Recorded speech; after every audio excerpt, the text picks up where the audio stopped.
आज NSY जिला चंबा की जो हमारी इकाई सब इसके द्वारा हमने जो हमारा बजट केंद्र सरकार द्वारा 2026-27 का जो आज निकला है उसके ऊपर हमने ज्ञापन दिया है। जो हम हिमाचल प्रदेश को 40,000 करोड़ रुपया जो मिलना था वो नहीं मिला है। इसके ऊपर हमने NSY ने पूरे प्रदेश भर में आज सभी जिला मुख्यालय में DC साहब को ज्ञापन दिए हैं और हम अगर ये इस मांग को जल्द से जल्द केंद्र सरकार राष्ट्रपति द्वारा ये अगर इस मांग को पूरा नहीं किया जाता है तो NSY पूरे हिमाचल में एक उग्र आंदोलन कर। हम जो है वो उपायुक्त महोदय जी से यहाँ पे मिलने आए हुए थे और उपायुक्त महोदय यहाँ पर न होने की वजह से किसी कार्य में व्यस्त हो गए। ADC महोदय को हमने जो है वो आज ज्ञापन पत्र दिया। आज ज्ञापन पत्र जो है वो पूरे हिमाचल प्रदेश की NSY द्वारा जो है पूरे हिमाचल प्रदेश पर जो है वो आज से ये शुरुआत की गई है, जिसका मेन मुद्दा है जो हाल ही में केंद्र सरकार द्वारा जो है 2026 और 27 का बजट जो है वो लागू किया गया, जिसमें आपने देखा होगा कि हिमाचल प्रदेश के साथ इस बार फिर से जो है वो सौतेला व्यवहार हुआ है। आप देखें तो जिस तरह से आप 2-3 वर्ष से देख रहे हैं लगातार हिमाचल प्रदेश जो है बाढ़ और आपदा भूकंप जैसे बड़ी से बड़ी जो त्रासदी है उससे गुजर रहा है और जिस तरह से लगातार हिमाचल प्रदेश सरकार द्वारा इसके लिए लगातार कार्य किए जा रहे हैं, बजट का प्रावधान जो है वो अपने उसके फंडिंग से किया जा रहा है। कई बार हमारे यशस्वी मुख्यमंत्री द्वारा जो है वो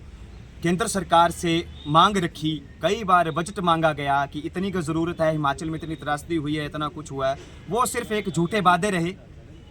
जिनके जितने भी यहाँ पे मंत्री आए, सांसद आए, उनके द्वारा से झूठे वादे किए कि हम ये करेंगे वो करेंगे ऐसा, पर 3 साल तक कोई भी जो है वो हिमाचल प्रदेश को जो आर्थिक सहायता जो है वो केंद्र सरकार द्वारा नहीं दी गई।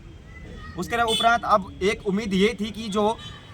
बजट में जो अभी 2026-27 का बजट है उसमें जो है वो हिमाचल प्रदेश को उम्मीद थी कि कहीं ना कहीं जो इतनी तबाही हुई है, जो इतना मतलब नुकसान हिमाचल प्रदेश का हुआ है, उसके लिए कोई ना कोई आर्थिक मदद जो है वो मिलेगी, पर वहाँ पर भी जो है वो उल्टा हुआ। कोई भी हिमाचल प्रदेश को मदद नहीं मिली। ऐलान तक कि जो हिमाचल प्रदेश का हक था RDG के अंतर्गत जो हिमाचल प्रदेश को आर्थिक 40,000 करोड़ की जो है वो आर्थिक मदद मिलनी थी, जो एक प्रावधान है पूरे उसमें जो पहाड़ी जितने भी राज्य हैं हमारे उसके लिए, वो भी इस बार वो कर दिया, मना कर दिया गया कि ये भी नहीं होगा, लागू नहीं होगा। 13,949.80% जो इस बार जो है बजट दिया गया, जबकि 3 साल में जो है वो पूरे हिमाचल प्रदेश में 15,000 करोड़ समथिंग का जो है वो नुकसान हो चुका है। इसकी भरपाई कहाँ से? इतनी मतलब हिमाचल प्रदेश के साथ पार्शलिटी क्यों?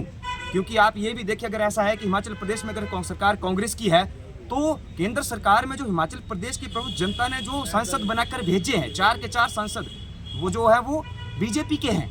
वो केंद्र सरकार में रहते हैं। कम से कम उनको ये चीज़ जो है वो उठानी चाहिए थी कि ये गलत है। कम से कम हिमाचल प्रदेश को वो राहत पैकेज जो है वो मिलना चाहिए, जो उनका अपना हक है। कम से कम उनसे उनका हक तो मत छीनिए। और जो सांसद यहाँ से बनाकर भेजे गए हैं 4 के 4, मुझे लगता है वो सिर्फ यही कार्य करने के लिए रह गए कि सिर्फ धन्यवाद करने के लिए, क्योंकि हमने नहीं देखा कि कहीं ना कहीं ज़रूरी था, ये हक की मांग थी, ये BJP कांग्रेस नहीं था, ये हिमाचल की जनता के लिए था कि कम से कम उन्हें जो है वो उनका हक मिल सके, पर ऐसा नहीं हुआ। इसके लिए जो हम आज जो है वो ADC के माध्यम से हमने जो है वो ज्ञापन पत्र जो है वो हमें राष्ट्रपति जी को सौंपा है और आगे आगामी जो है कार्रवाई हम आगे से करेंगे।